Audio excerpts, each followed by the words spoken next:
I think their own fans are starting to turn against them. Yeah.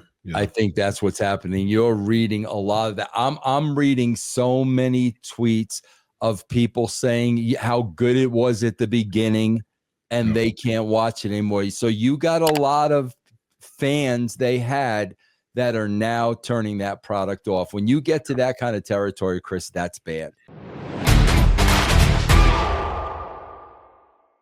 So AEW numbers. So while we got some time here, AEW numbers, man, they went down, or I think like 6 out of the past 8 weeks they've lost against NXT, Vince. And so, I mean, 640 was the last time, man. I think Eric Bischoff projected. I think I've seen one of his tweets, and he projected that by this time next year, they'll be at around 500,000. Do you think that that's true, or do you think that they're still going to hover over around the 6 to 7? No, that sounds right, bro. Because what has happened, Chris, I think their own fans are starting to turn against them. Yeah. I think that's what's happening. You're reading a lot of that. I'm reading so many tweets of people saying how good it was at the beginning and they can't watch it anymore. So you got a lot of fans they had that are now turning that product off. When you get to that kind of territory, Chris, that's bad. You think you know all the wrestling stories? There's more you haven't heard yet. Join us on Backstage Pass. I agree. I agree 100%, man. I was looking at an AEW. AEW comes up in my algorithms on Twitter, and it was some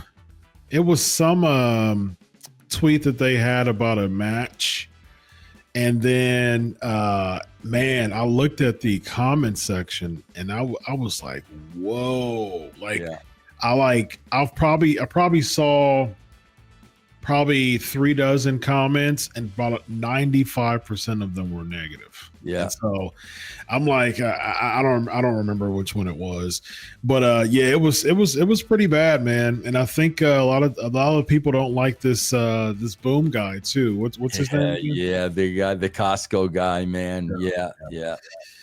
Yeah, it's pretty bad. And do you think it's like legit heat for Mercedes Moné, like go away heat that people have for her? I think so, man. I think so. You know, like I said, Chris, because the problem is nobody was talking about it for a long time, because either you were a diehard fan and watching it, or you just weren't watching it. Yeah. Okay. But now you're getting those diehard fans commenting on it. That's the point you're at now. I mean, where, you know, they used to be so loyal, Chris, no matter what, and now they're starting to turn. So, I mean, when Bischoff says looking at 500,000, I can definitely say, because, bro, Tony has not shown to us in 5 years that he's going to listen.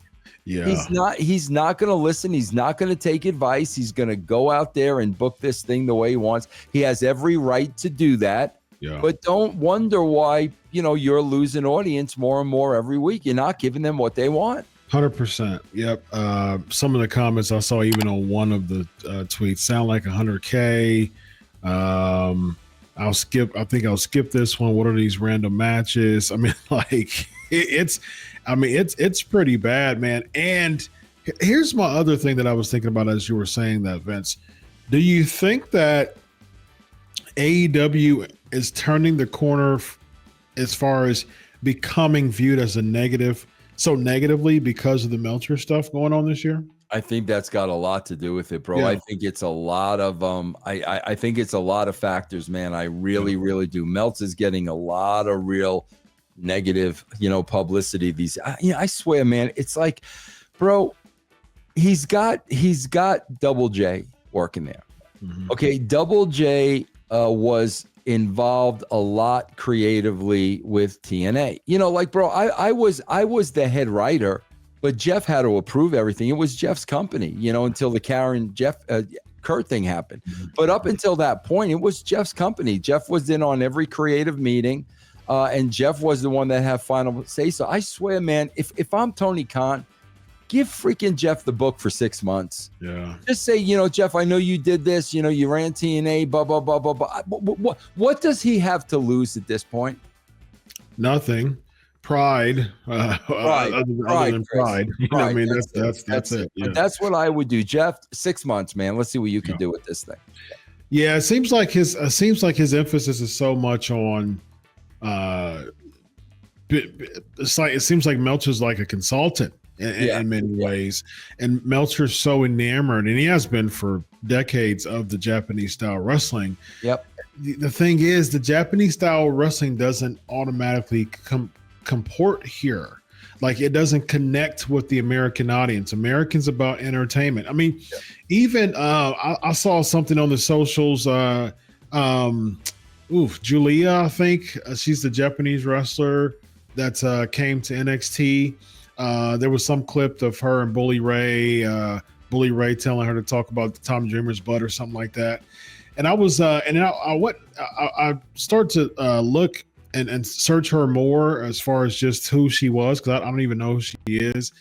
And she said in one of her tweets that she's liking the American environment. Japanese is a lot calmer. That's the type of mood and type of kind of presence and kind of mentality that they have in Japan as far as being more calmer. And you see that in a lot of the Japanese matches too. So Meltzer is so big on let's do match, because that's what New Japan does. And the fans they're usually just sitting down. They're just enamored in the match.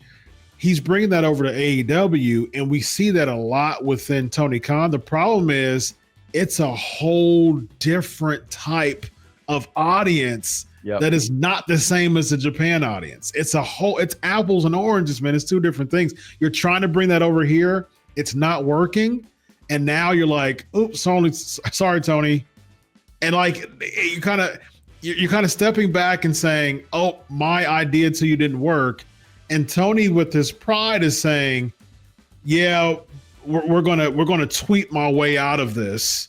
But the problem is, even the hardcore fans are noticing this, and they're pulling back on it, man. It's funny, Chris, because every 4 years they have the World Baseball Classic, where you got teams from all over the world competing, and there's a team from Japan.